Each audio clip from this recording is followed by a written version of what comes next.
라이트 클럽 시작하겠습니다. 반갑습니다. 반갑습니다. 반갑습니다. 네.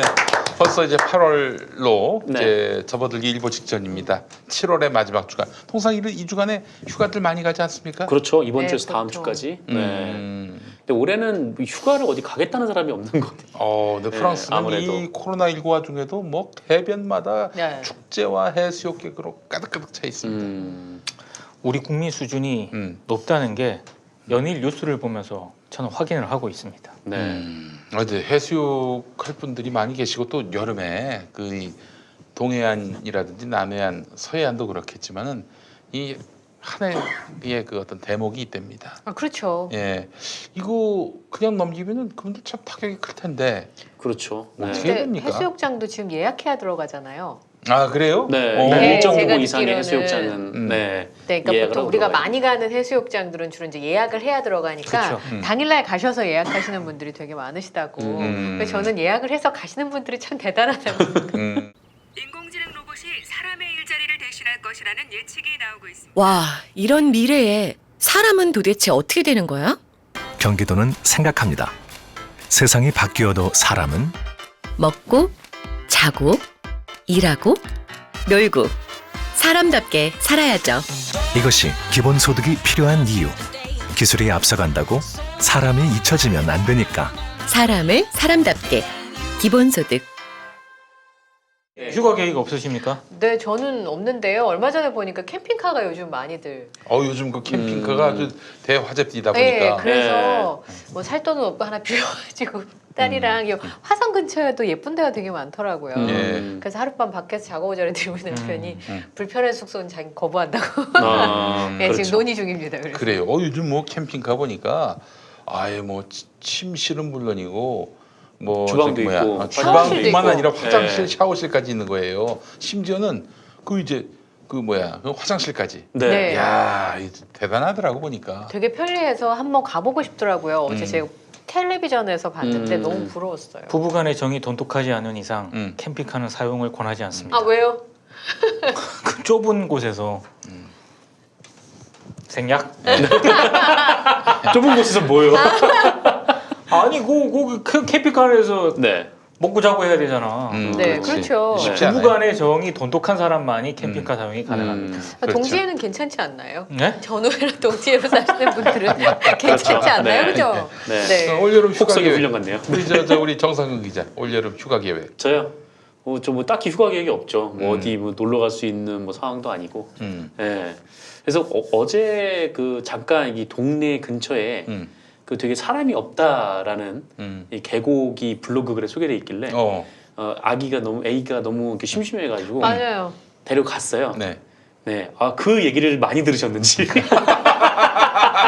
바글바글합니까? 많이 오셔가지고 네, 다시 돌아왔습니다. 예, 네. 그래요. 그래도 다 마스크들은 착용하고 계시더라고요. 아이들 빼고는. 네. 그래요. 우리 이현정 앵커는 어떻게 올해 여름? 아, 저는 친정이라도 좀 갔으면 좋겠거든요. 집이 부산이라 사실 가면 좋겠는데 지금 부산에 지난주에 엄청난 폭우가. 네, 맞아요. 거기 사고 난 데가 저희 집 앞이에요. 그래요. 그래서 아빠가 음. 제가 초등학교 4학년 때부터 대학 졸업할 때까지 부산에 살았는데 저희 집은 이제 삼복도로 이제 산꼭대기 위에라 사실 폭우 피해를 입는 경우는 거의 없지만 그렇죠. 네. 그 도심 한복판에서 물이 갑자기 잠겨서 사람이 사망할 정도로 그런 일은 없었어요. 그러니까요. 그래서 엄마도 되게 놀래시고 어떻게 이런 일이 있냐 뭐 이런 얘기도 했었고 또 어르신들이 코로나 때문에 본인들이 너무 긴장을 하시니까 못 내려오게 자꾸 그러세요. 그러니까 뭐 버스든 버스든 기차든 타고 내려가는 것 자체가 위험하니까 집에 콕 박혀서 나오지 마라. 막 부모님들이 많이 그러시니까 고민 좀 하게 되더라고요. 큰일 났네. 우리 동기원.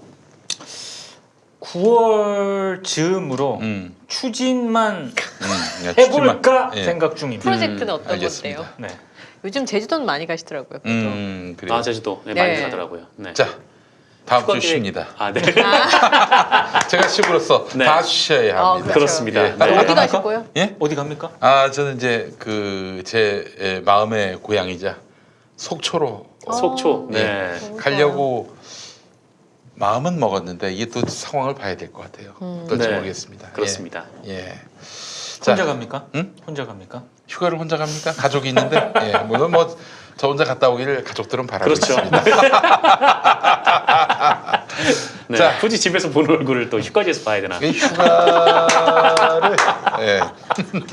휴가를 가지는 못하고 네. 집에서 휴가 가는 기분으로 이제 지내실 분들 그분들은요 특히 주부님들 같은 경우 맞아요. 이 음식 차리고 얼마나 귀찮고 힘듭니까?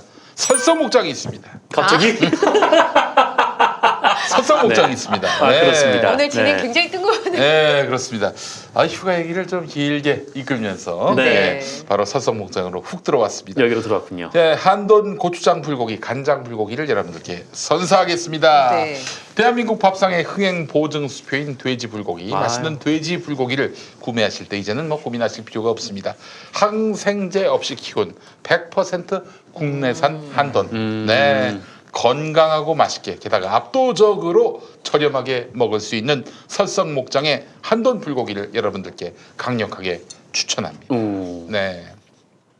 자, 이 설성목장 한돈 불고기는 고추장 불고기와 간장 불고기를 선택하실 수 있습니다. 네. 간장 불고기는 달콤 짭조름한 간장 양념으로 담백하면서도 자극적이지 않아서 매운 걸 드시지 못하시는 분들께 그쵸.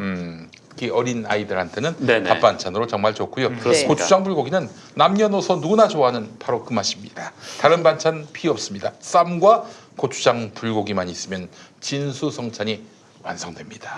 네, 가격 부탁드리겠습니다. 설성목장의 한돈 간장 고추장 불고기 한 팩이 500g인데요. 네. 9,900원이고요. 세상에. 근데 이제 여러 팩 사시면 조금 더 그렇죠. 싸요. 갈수록 그렇죠. 예. 추가 할인됩니다. 세팩 네. 세트가 이 500g 3개 세트가 28,200원. 어이구 세상에. 9,400원 정도. 예. 네. 그럼 계산이 그렇게 빨리 예, 네, 그렇습니다. 암선왕입니다. 예.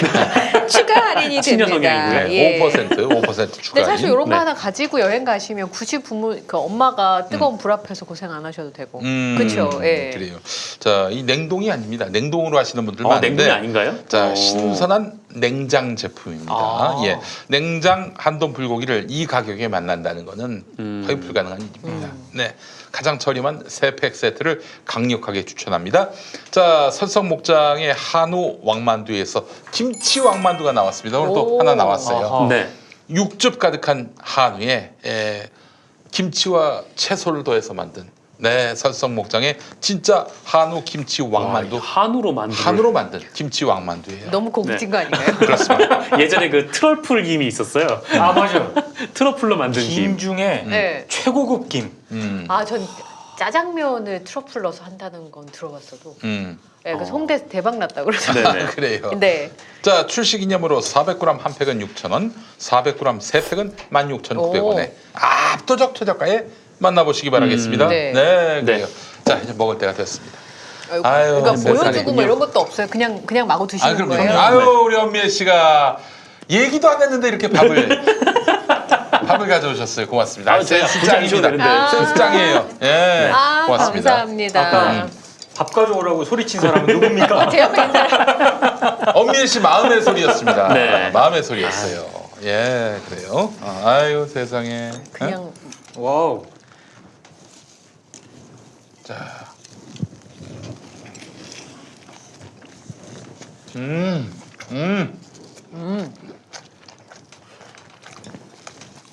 이 간장불기 별로 많이 안 다네요.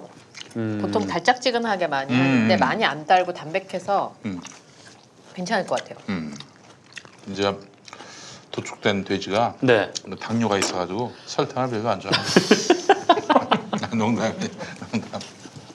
관리 중? 어우, 맛있네. 맛있다.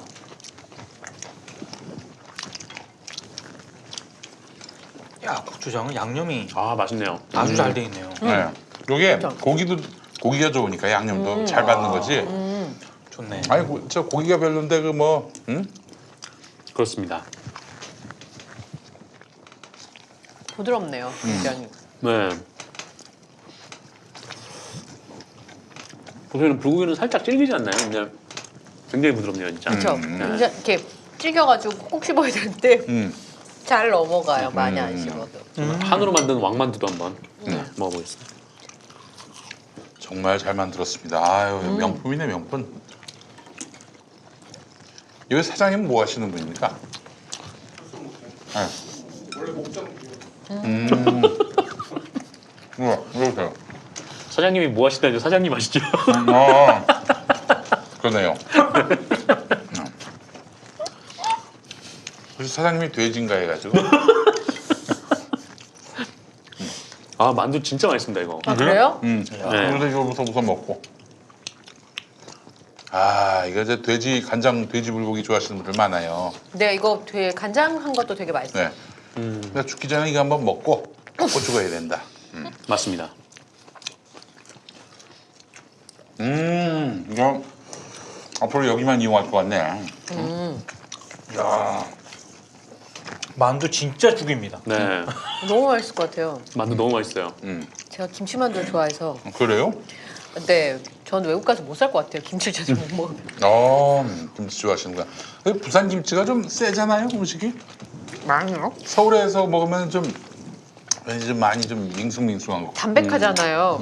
그래서 생으로 먹을 때는 막 갓 해서 먹을 때는 서울 김치 좀 더 맛있고 익어서 이제 묵은지 이렇게 먹을 때는 아, 좀 묵은지 맛있죠. 네, 네. 전 좀 삭힌 걸 좋아해서. 삭혀서 이제 김치전으로 부쳐 먹을 때 너무 맛있어요. 그런 맛을 모르는 건 너무 슬픈 거예요. 아 그럼요. 네. 그래. 제가 부산에 가면 반드시 부산역에 어묵 거기 가서 먹습니다. 아.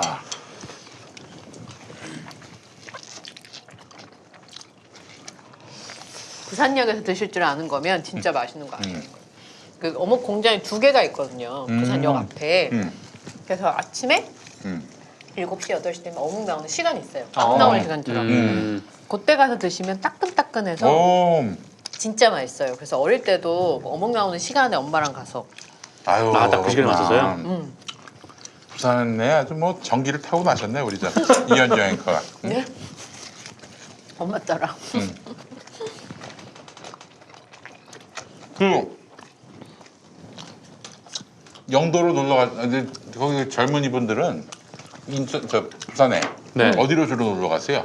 저희요? 저는 학교 다닐 때 부산대 앞에서 많이 놀았고요. 거기 제일 싸니까 술이고 아유. 밥이고 전부 제일 싸니까 근데 거기서 멀지 많이 않아요? 그 저 부산역에서 부산대가? 그래봐야 지하철로 30분이니까 아. 서울 비하면 진짜 아무것도 아닌 거예요. 그러니까 거의- 1호선밖에 없었으니까. 거의 대학가 분위기로 대학가 앞에 많이 가요. 대학가. 네, 거기가 제일 싸고 싸니까. 제일 맛있으니까. 근데 요즘에는 서울 분들이 오셔서 영도로 진짜 많이 가세요. 그 약간 영도요?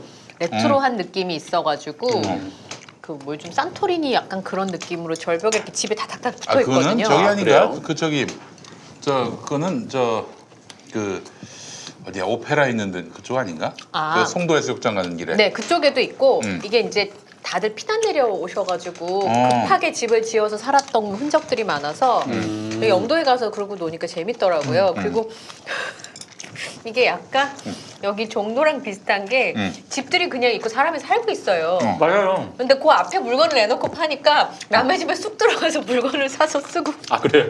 할머니가 이렇게 손으로 떠서 판 주머니 사고 아유. 좀 색다른 거기 즐거움이었어요. 저기 뭐야 예전에 벙커원 그 대학로 쪽에 네. 네. 그 뒤쪽이 거기 어디요? 그 산 쪽에 무슨 공원 있지 않습니까? 그게.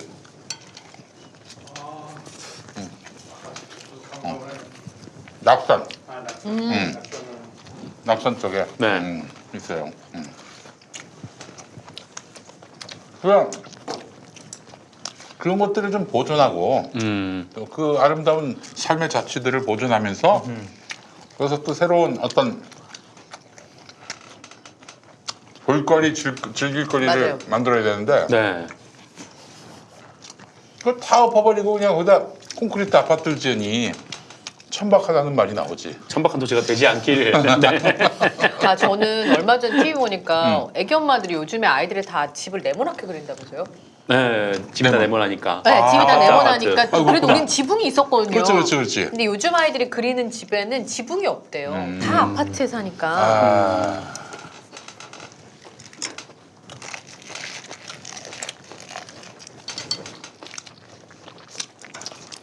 하긴 뭐 6살만 돼도 너네 집이 빌라인지 임대 아파트인지를 물어보는 세상이니까 좀 슬픈 것 같아요.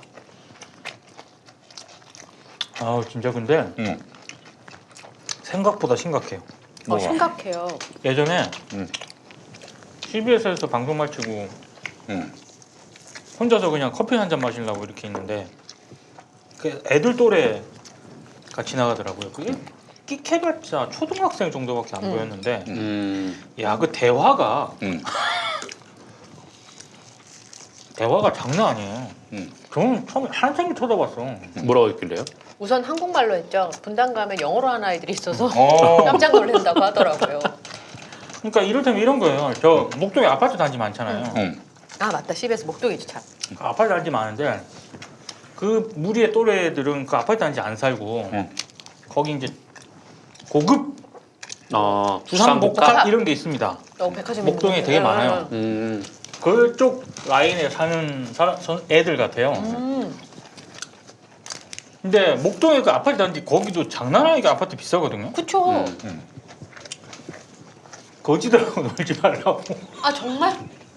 아파트 사는 사람 애들한테요? 거지들하고 놀지 말라고. 애들이요? 네, 초등학생들이? 그러니 저같이 빌라 사는 사람은 거의 무슨 난민으로 볼 거 아니야 걔네들은. 빌거라고 하죠. 빌거. 빌라 거지. 야, 난 휴가에 휴가. 휴먼시아 가세요? 휴먼시아 살아. 휴먼시아. 아 저도 빌라 사는데 저희 딸한테 제가 사과했어요. 물어봤어요. 빌라 사는 사람들이 있어? 했더니 거의 없는 것 같아. 그래서 넌 괜찮니? 그랬더니 뭐 상관은 없는데 애들 그런 거 물어봐 이렇게 얘기하더라고. 되게 따져 애들. 초등학교 2학년인데? 아우. 깜짝 놀랐어요. 1학년 때 그래가지고. 좀 심각하더라고요 진짜.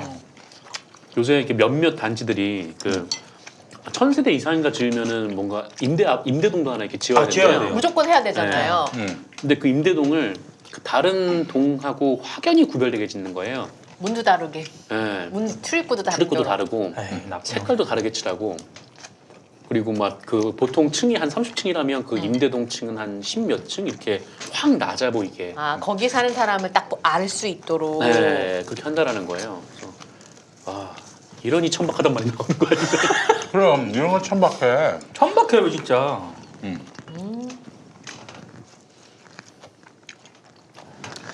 그래서 나는 이건 정말 우리 이 주거 문화가 바뀌어야 된다. 차는 이동용 아닙니까? 차로서 그 자신의 어떤 신분과 재산 상태와 계급을 막 표징하려는 사람들이 있어. 근데 남자분들은 차를 통해서 자기를 증명하려고 하는 사람들 많지 않아요? 맞아요. 네.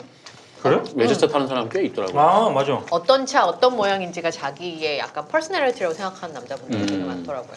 저는 전혀 그게 없는데. 아니 그래서 나는 그 국산차만 타고 다니거든요. 국산차가 제일 좋아. 근데 코로나 때문이지 요즘에 신차 신청해도 한참 걸린다 그러던데요. 왜? 부품이 안 빨리 못 나오고 들어가지고요. 부품이 안 들어 빨리 못 만드나 봐요. 저 음. 친한 친구가 차를 신청했는데 몇 달 기다려야 된다고 그러더라고.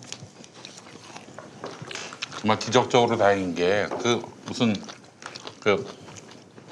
방송사에 네. 저기 코로나가 옮겨지고 그런 일이 없어서 장기화되면 또 그런 일이 한두 번 또 있을 것도 같은데.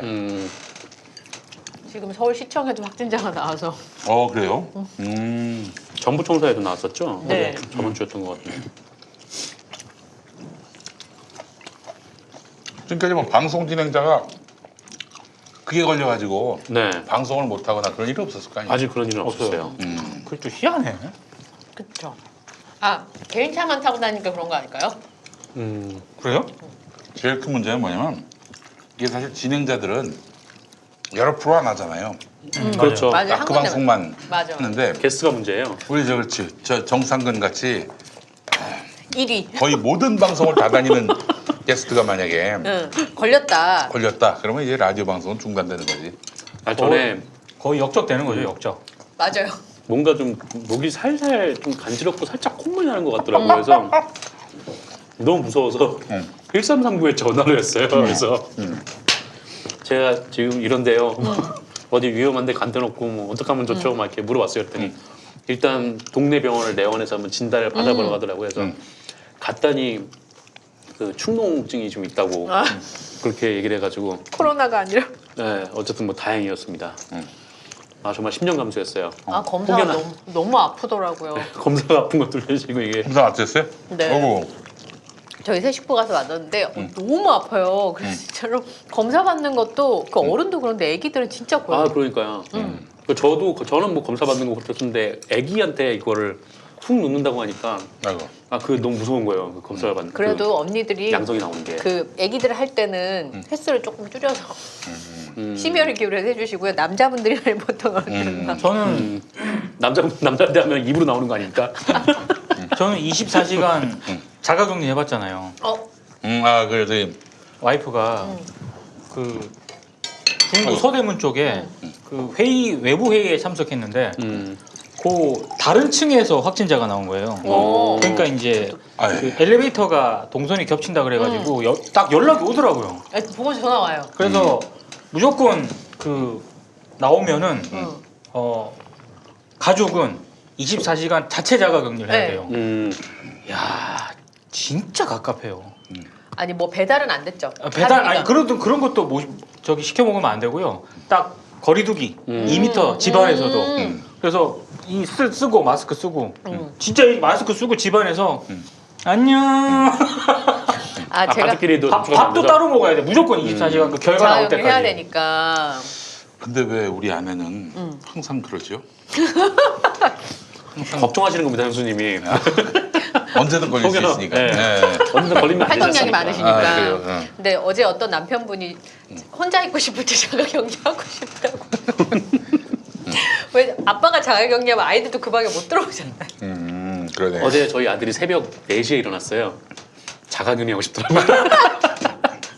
아니 이 자가격리는 밖을 못 나가요. 맞아요. 딱 그 결과 올 때까지 집 안에서만 있어야 돼. 그러니까 이게 돌아버리겠더라고 진짜. 가만히 있어야 되니까. 네. 아, 어른도 그러니까 아이들 얼마나 답답하겠어요. 그러니까요. 집에 있으니까. 네, 그래요. 자, 다 드셨어요? 우리 이현경의 그는 너무 저기 백일량이 약하다. 제가 소용이라서. 너 소용이라서 거의 이 식사량은 보면 모닝 수준이야. 네. 아 모닝. 네, 네. 괜찮습니다. 난 네. 땀프 트럭 정도. 그렇죠. 여기 대형차인가요? 네. 트럭 트랙터. 이거 안 드신 분 계신가? 저 먹었어요. 나도 먹었는데. 저 먹었는데. 그럼 제가 먹겠습니다. 저도 먹었습니다. 예. 네. 아 진짜 맛있어요. 아, 이건 네가 먹어라. 예, 아, 이거요? 예. 네. 자, 빨리 정리합시다. 아, 그래서 다행입니다. 네. 엄미애 씨가 사람이 넷인데 6개를 주셨더라고요. 안주를. 근데 저녁 식사들은 다 하고 들어가세요? 네? 보통 평일에 반은 나이트 하는 날 말고. 여기가 저녁이죠. 왜? 아니에요. 저희 궁금해서. 여기서 소식하고 있습니다. 지금 얼마나 소식하는 거야, 그지? 대신 이제 간식을 빡세게 먹죠. 끝나고 이제 가서 간식 빡세게 먹고 자죠. 만두는 좀 예술이다. 아, 많이 아 진짜 진짜 예술이에요. 예술이라니까 만두. 만두피가 쫄깃쫄깃한데 얇아가지고 네. 딱 감겨요. 이게 고기만두만 계속 먹으면은 좀 느끼하고 맞아요. 김치만두만 계속 먹으면 좀 매운데 그렇죠. 딱 적당합니다 이거. 예. 몇 개 먹어도 질리지 않을 것 같아요. 자, 설성목장. 어. 여러분, 설성목장 검색해서 제가 실망을 드린 적이 한 번도 없습니다. 그렇죠. 지금 많이 구매해 주시고 우리가 김용민도 그렇고 김어준도 그렇고 철학이 그 후원금을 받진 않아요.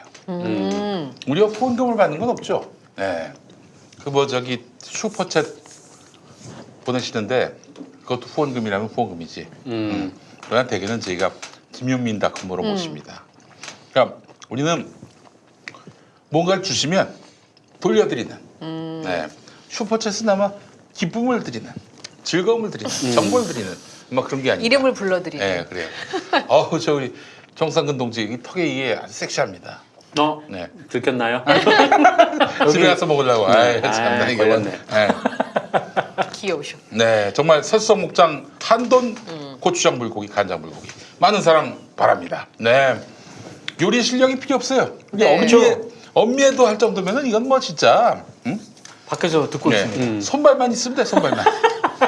아 빨리 먹어야죠. 저 엄미애 씨가 그냥 치워버려요.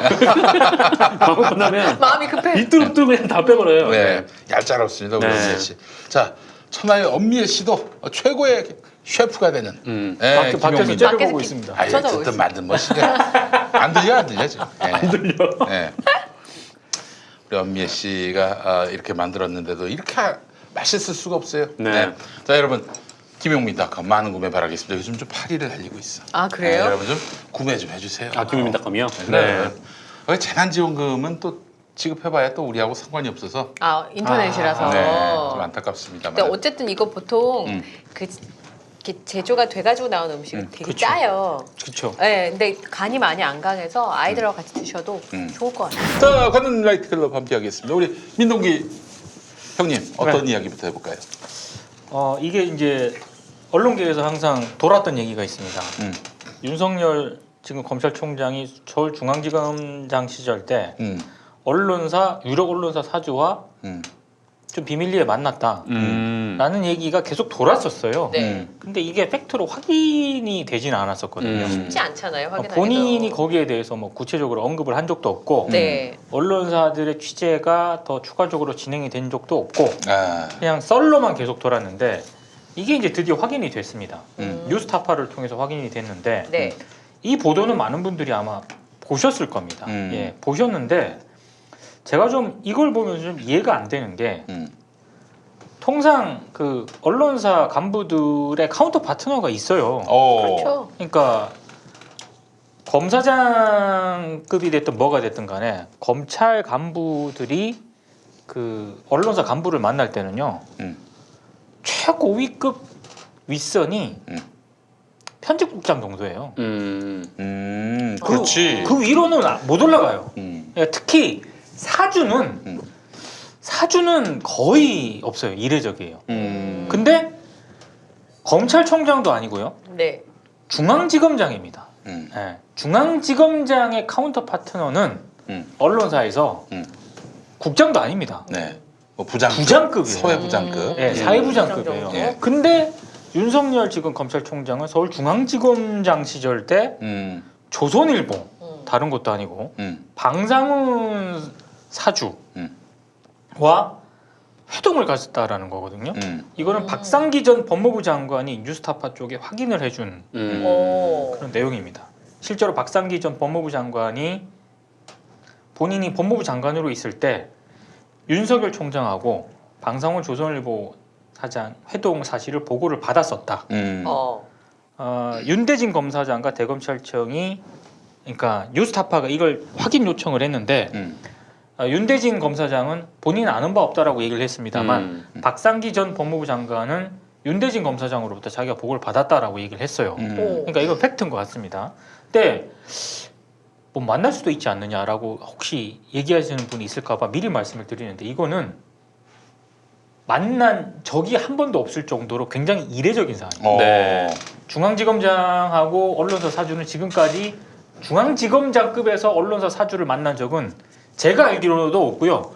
뉴스타파 이 취재를 했던 한상진 기자의 얘기에 따라도 자기가 아는 한에서도 이건 없다. 예. 변호사들한테 좀 물어봤거든요. 없대요. 자기가 아는 바도. 그러니까 왜 만났을까? 그게 궁금하네요. 네. 왜 만났을까가 이제 궁금한데 뉴스타파 보도를 보면은 매우 석연치가 않습니다. 이때 전후로 서울중앙지검장 윤석열 네. 총장이 서울중앙지검장으로 있을 때 어떤 사건들이 서울중앙지검에 이 수사를 하고 있었느냐? 그 장자연 씨 사건과 관련해서 방정호 TV조선 대표이사하고요. 자기 아들. 네. 방용훈 코리아나 호텔 사장에 대한 수사를 검찰이 진행을 하고 있었고요. 자기 동생. 네. 그리고 민원연 등 4개 단체가 박근혜 국정농단 사태 무마를 위해서 불법 거래 의혹을 수사를 해달라면서 TV조선 간부를 서울중앙지검원에 고발한 사건도 있었습니다. 자사 직원. 그리고 네. 민생경제연구소 등이 방상훈 사장의 아들 방정호 씨의 횡령 배임 의혹 사건을 또 고발했었거든요. 이것도 검찰 수사 그 사안이었고 하이그라운드인가? 하이그라운드? 그거는 나중에 나중에 나옵니다. 나중에. 네, 나중에 한 건이었고 그 다음에 가장 유명했던 사건 중에 하나인데 뉴스타파 보도로 알려진 로비스트 박수환 문자. 네. 그거. 대대적으로 유명했었죠. 이건 네. 조선일보 그 간부가 직접 개입이 연관이 있었던 사건이었는데 이것도 형사 고발한 사건 역시 중앙지검이 컨트롤하고 있었고요. 그리고 뭐 이건 뭐 언론 노조 등이 또 조선일보 방상훈 사장하고 경영진을 배임 등의 혐의로 고발한 사건이 있었습니다. 네. 그러니까 조선일보와 관련된 사건이 너무 많았어요. 근데 그런데 이런 표현이 적절한지 모르겠습니다만 제 사견임을 전제로 일개 서울중앙지검장이 위로 올라서 사주를 만납니다. 무슨 얘기했을 것 같습니까? 저는 이거는 너무 의심이 가는 수밖에 없는 거고 이걸 법무부 장관한테도 보고를 안 했어요. 나중에 윤대진 검사장이 이제 보고를 한 거거든요.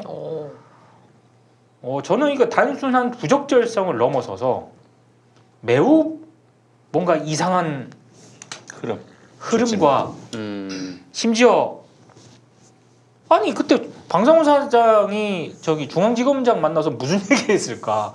뭐 잘 지내세요? 이런 얘기는 하지 않았을 거 아닙니까? 매우 민감한 현안이 걸려 있었는데 혹시 그 신문 구독 확장 캠페인에 한번 보시라고. 좀 여러분 봐주시면 좋겠다. 설설을 수범해야 되지 않겠습니까? 신문 하나 보시죠 한 다음에 수락하면 들어와 하면 이제 자전거 갈게. 신문 1년치 구독하시면 자전거를 드립니다. 아니면 여기서 딱 지폐를 7만 원, 7만 원. 부채 모양의 지폐를 흔들면서 이렇게 흔들면서 캐시백 해준다고. 저는 7만 원 진짜 든들었어요. 조선일보 지국장이 주차하고 들어갔는데 몇 년 전 일이에요. 선생님, 예. 신문 보십니까? 신문 안 보는데요? 조선일보 보시죠. 왜요? 7만 원을 딱! 조선일보 보라고 하면서 왜요 물어보니까 돈을 왜요 하니까 돈을 그때 제가 2014년이었고요. 미디어를 편집국장하고 있을 때였거든요. 그래서 그 아저씨한테 참 고생 많으신데요. 저는 안 보겠습니다 하고 갔거든. 네. 순간 고민했지. 이걸 받아서 네. 사진으로 찍어서 기사화를 할 것인가. 그거 돌려버리면 되잖아. 근데 그러면 그 지국 아저씨가 흔든 아저씨가 피해를 당장 볼 것 같아가지고요. 그냥 넘어갔었는데 그랬거든요. 7만 원을 현금을 가지고 흔들었어요. 제가 과거 이제 그 전 미디어오늘 기자로 활동할 때 이제 김유리 기자라는 친구가 있었는데 이 합정역 5거리에서 그 신호대기를 하던 중에 어떤 분이 옆으로 미리 오셔가지고 조선일보 보시면 자전거를 드립니다. 라고 하셔가지고 네 어쨌든 뭐 그런 일도 있었습니다. 근데 대검찰청이 이게 뉴스타파 보도 이후에 해명을 내놨는데 그 해명이 더 웃깁니다. 비밀 회동은 한 적이 없다. 이거 만나긴 만났다는 거네요. 아니 그러니까 그냥 만난 적이 없다. 보통 이렇게 해명을 하지 않습니까? 네. 만난 적도 없고 사실무근이다. 근데 대검찰청은 비밀 회동은 한 적이 없다. 이거는 바꿔서 해석을 하면 회동은 했는데 비밀은 그럼 아니었다고. 비밀 회동만 아니었고 회동을 했다는 얘긴지. 그럼 어떻게 공개를 했다는 거지? 그러니까 해석의 여지를 남기는 해명을 그렇죠. 내놨거든요. 완전히 다 부인했다 거짓말로 드러나면은 얼마나 그렇죠. 곤대예요. 한동훈처럼 신라된 얘기는 하지를 않았다. 근데 나중에 한 걸로 드러나봐 녹취로. 얼마나 그 입지가 좁아집니까? 그러니까 통상 그렇게 톱 대 톱이 만나면은 틀림없습니다. 정말 이거는 100%가 아니라 120% 거래가 이 성립이 됐다는 얘기입니다. 물론 이 경우도 거래가 성립이 됐는지 안 됐는지는 알 수 없어요. 그러나 그간의 어떤 제 추정으로 봤을 때는 거래가 있었을 가능성이 대단히 높다. 근데 뭐 무슨 얘기를 나눴는지 알 수는 없지만 근데 작년에 이 경향신문 박래용 논설위원이 살짝 암시를 했었죠. 비슷한 기사 그런 지금 기사를 썼어요. 칼럼을 썼는데 그러니까 조선일보라고 조선일, 특정하진 네. 않았고 윤석열이 보수 언론 사주와 만났다. 근데 그 사주가 저 친구 총장 이상을 꿈꾸는 것 같다 이런 말을 했다더라. 그렇게 언급을 했었거든요. 이렇게 자, 그래요. 그 얘기가 나왔다면은 그 얘기를 한 사람은 최소한 그 방상훈일 수 있는 거 아니에요? 그럴 수 있죠. 왜냐면 지금 만났다라는 사실은 뭐 대검도 부인하지 않고 있으니까요. 그러니까 그때부터 윤석열 그 서울중앙지검장에 대해서 돌았던 얘기가 정치 쪽 예, 관심 있는 거 아니냐. 대권을 꿈꾸는 거 아니냐 이런 얘기가 실제로 돌았었어요. 그리고 저 어디서 봤는지 기억이 안 나는데 이미 그 검찰총장으로 임명되는 그 시기에 대통령에 대한 꿈을 얘기했다는 그런 설도 있습니다. 그러니까 그러니까 그 전에 조선일보 사주를 서울중앙지검장일 때 만났다면은 그리고 조선일보 사주로 추정되는 사람이 윤석열 그 친구 꿈이 큰 모양이다. 이렇게 얘기했다면은 조선일보 방상훈 사주에 이런 민원을 해결해 주겠다. 그럼 당신이 날 도와줘야 된다라는 거래가 형성되지 않았겠는가. 이런 추정이 합리적이지 않습니까? 그러니까 최소한 그 회동에서 이런저런 얘기를 나눴을 거 아닙니까? 그렇겠죠. 뭐 안부 물으려고 만난 건 아닐 테고. 아닐 테고. 확장해. 확장해. 들어와. 자전거도 아니고. 근데 그때 나왔던 얘기가 박내용 그때 당시 이제 경향신문 논설위원이 언급을 했었는데 지금 정상근 기자가 얘기한 것처럼 꿈 얘기를 했고요. 굉장히 어떤 욕망에 대해서 얘기를 했거든요. 그러니까 검찰총장이 되기도 전이잖아요. 그렇죠. 그게 그 얘기는 무슨 얘기냐면은 굉장히 여러 얘기를 나눴다는 거고 거기서 이제 그 사주가 그런 어떤 욕망을 읽었다라는 얘기죠. 그렇죠. 예. 근데 그때만 하더라도 윤석열 서울중앙지검장에 대해서는 평가가 반반이었어요. 예. 평가가 반반이었거든요. 그 뉴스타파가 왜 청문회 할 때 그 공개해가지고. 그때는 거의 그 윤석열 그 서울 중앙지검장 지검장에 대해서는 굉장히 호의적인 그런 맞아요. 여론이었었는데 그 얘기가 돌 때는 반반이었고요. 그 뒤로 가면서 점점 여론이 악화됐거든요. 그러니까 굉장히 이거는 정치적인 행보가 생각했던 것보다는 일찍부터 시작이 됐다. 저는 그렇게 보고 있어요. 그러네요. 지금 보니까 검찰총장이 되고 나서 이후에 뭐 조국 전 법무부 장관 수사하면서 벌어진 일이 아니라 그 전에. 네. 그러니까 몰랐네요. 잘 저는 생각해봐요. 그렇게 그 보고 저기 윤석열이 7월 25일자로 어제네? 네. 녹화일 그제. 기준으로 어제인데 네. 어제로 1년이에요. 1년입니다. 취임 1년이야. 네. 아 벌써 네, 취임하자마자 제일 먼저 한 게 뭐예요? 조국 전 조국 장관 터는 거였지. 시절에. 쭉 치는 거였죠. 이미 오래전부터 생각이 있었다. 조국 민정수석이 법무부 장관이 될 것이다라는 얘기는 이미 오래전부터 오래전부터 있었으니까. 나왔던 얘기였으니까 그렇죠. 자기 나름대로 대비를 했겠지. 그래서 이제 아마 이런 생각을 했던 것 같아요. 자기가 이제 박근혜 또 이명박도 서울중앙지검장일 때 구속시키고 또 박근혜 때는 서사가 있잖아. 나름대로 살아있는 권력 수사하다가 저렇게 불이익 당하고 이런 와중에 문재인 정권도 그 핵심부에 있는 그러니까 자기 대권 주자로까지 거론되는 조국을 눌러앉히면은 자기는 말하자면은 살아있는 권력을 성역 없이 수사한. 다 수사한 이런 어떤 그런 정말 법과 원칙의 화신으로서 이미지 메이킹이 될 수 있을 것이고 차기 대권까지 돌릴 수 있다. 그러니까 지금 이 이야기가 나오는 과정 속에서 우리가 반드시 전제해야 될 게 뭐냐면은 검사 사회는요. 지금 윤석열하고 대척점에 서 있는 이성윤 서울중앙지검장을 포함해서 모두가 다 검찰주의자다. 그렇죠. 이걸 전제로 해야 돼. 검찰의 이익을 우선시하고. 그래서 사실 윤석열을 지금 내쫓을 수 있는 사람들은 아무도 없어요. 검사들 말고는. 검사들이 몰려와가지고 총장님, 더 이상 검찰 망신시키지 마시고 나가십시오. 검찰주의의 이름으로 쫓아낸다면은 그런 옷 벗어야 돼요. 얄짤없어요. 대통령이 너 그만둬 이런다고 그만둘 수 있는 상황이 아니야. 그러니까 결국에는 윤석열은 자신이 대통령이 됨으로써 이 나라를 검찰 왕국으로 만들기 위한. 잘 생각해 보면 알겠지만은 그 최동욱 검찰총장 시기에 윤석열이 이 국정원 선거 개입 수사를 한 것도 그게 뭐 무슨 정의를 세우기 위해서 법과 원칙을 세우기 위해서 또 정권과 각을 세우려고 불의한 정권과 각을 세우려고 아니야 검찰의 이익을 위한 거야. 그 당시만 해도 그 박근혜 정권 들어서자마자 이 국정원 권력이 어마어마했거든. 그렇죠. 대단한 국정원 권력을 좀 짓밟기 위해서 검찰이 국정원의 그 과거를 털려고 나섰다가 이제 밟힌 거지. 밟힌 거고 그래도 윤석열이 계속 그렇게 버티고 있었던 거는 언젠가 이 반전할 모멘텀이 있을 것이다 라고 판단했던 거고 오늘날까지 이어온 거예요.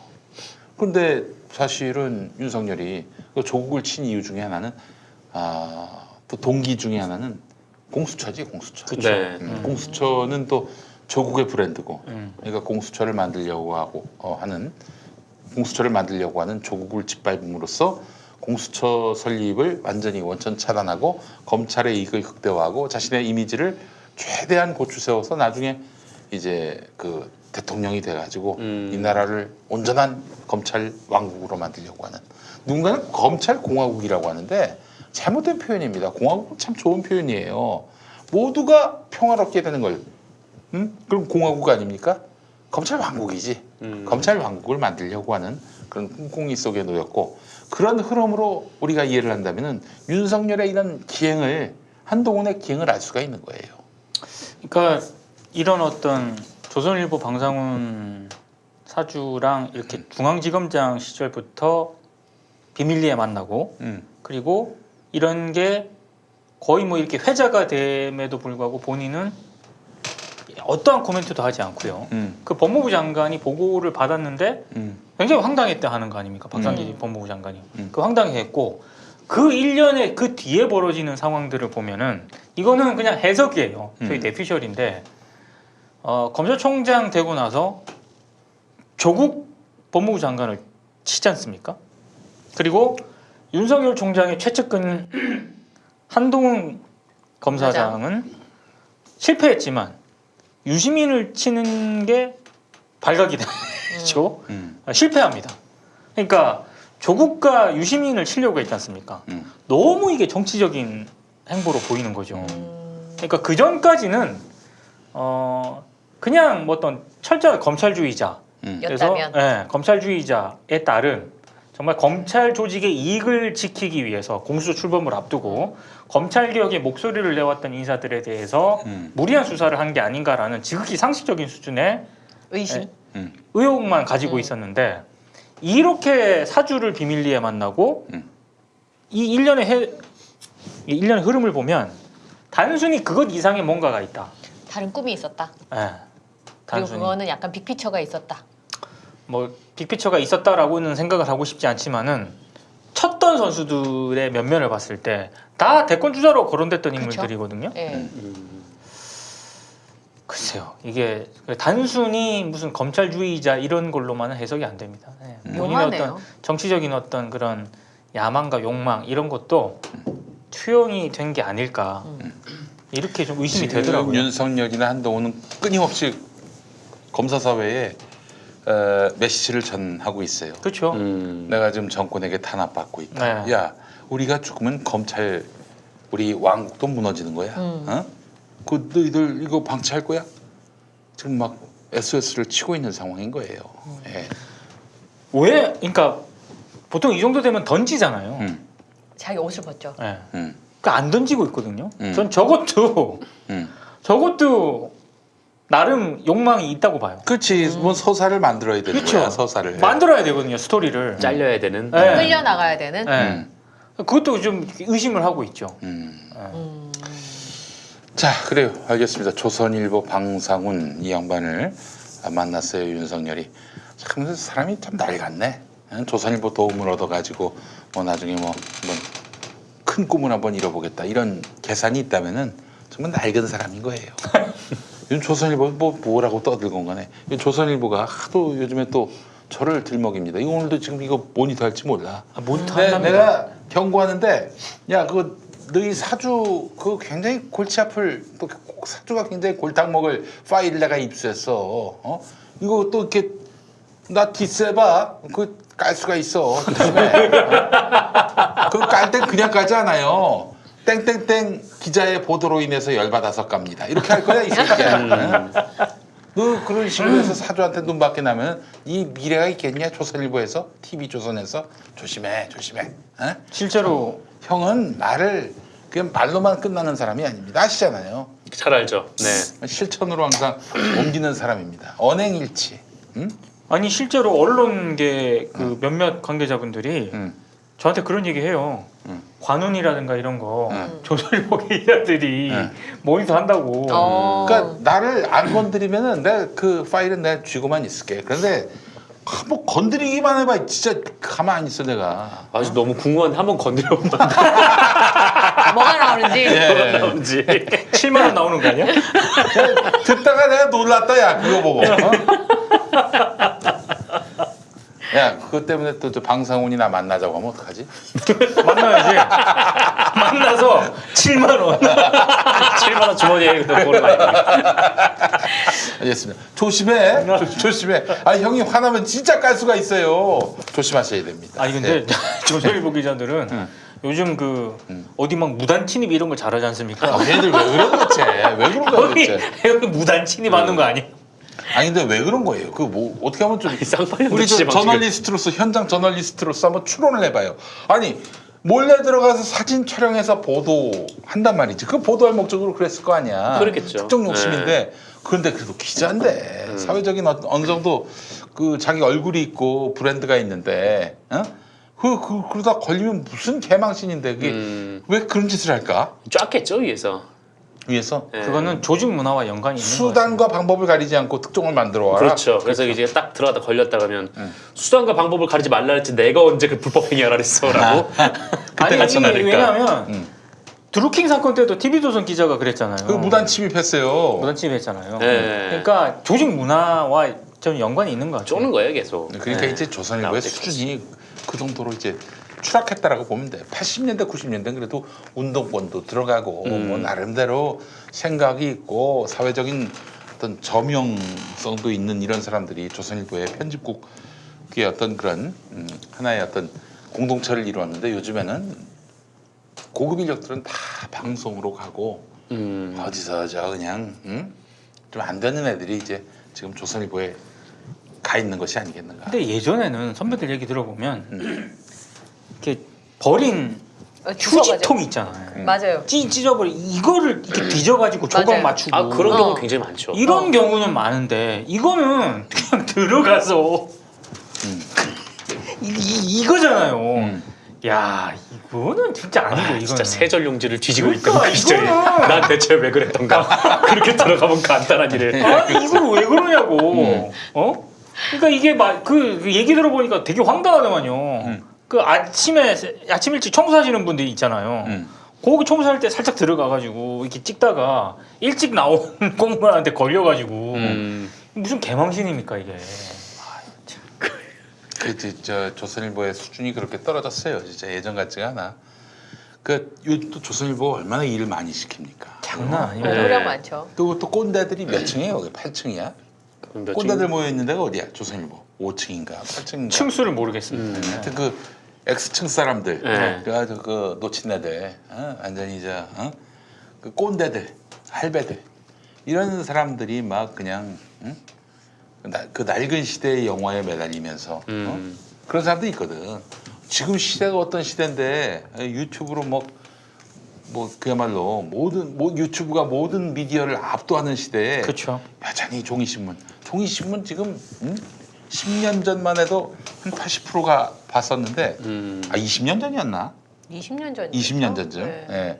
그렇지. 10년 전이면 2010년 때인데 아 그때는 이미 10% 밑으로 떨어졌어요. 2020년 전. 네. 그 중엔 뭐 10명 중에 8명이 신문을 읽는다고 그랬는데 이 10명 중에 1명 정도. 요즘 안 읽어요. 20대들은 하루에 30초. 네. 그러니까 앞에 신문지가 놓여 있다 이게 신문을 본 거야. 오 신문이네. 일면이 뭐야? 끝. 아, 일면까지 안 봐. 안 봐. 신문이 배달됐구나. 이런 정도야. 그게 신문 본 거야. 이런 시대에 무슨 자기가 뭐 신문사 몇 년 근무했느니 뭐 옛날에 칼럼 썼을 때는 어떤 반향이 있었느니 정치인들이 나하고 밥 먹자고 연락이 왔느니 이거 갖고 그냥 자랑하던 시대가 있었는데 요즘도 그러냐 이거예요. 아마 어르신들은 그럴걸요. 그러니까 저희는 이제 군인들도 제대를 하면 사회 적응 못한다고 하잖아요. 언론인들도 사실은 현업에서 은퇴를 하면 적응을 못한다는 얘기들을 옛날에 많이 했었잖아요. 요즘은 네. 어떤지 제가 잘 모르겠어요. 근데 그냥 언론에 있다는 것만으로 대우해주던 시절이 있으니까. 그렇지.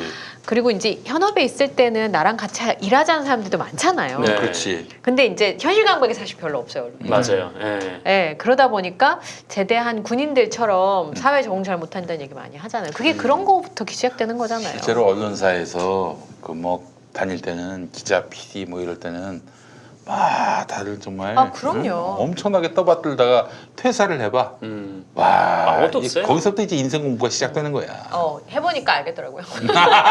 이쪽도 네. 그냥 정말 제 철칙 중에 하나는 기자 출신은 뭐 사업 같은 거 하면 안 됩니다. 저도 동의해요. 아니, 진짜. 물론 일부는 아니겠지만 잘하시는 네. 분들도 있긴 한데 2000년 초중반 때 그 2000년 초반까지만 해도 미디어오늘에서 언론이 24시간에 연재를 했었어요. 네. 그 선배들이 쓴 기사 읽어보면은 그때만 해도 이제 90년대 후반, 2000년대 초반인데 이제 제2창업 해가지고 이제 은퇴를 해가지고 흔히 말해서 이제 자영업을 한 거예요. 네. 근데 기자로 있을 때 자기 취재원들 있잖아요. 기업 홍보실 이런 데서 잘 부탁한다고. 맞아. 그러면 알겠다고 막 정 기자님 꼭 근데 딱 기자 끝내고 들어가잖아요.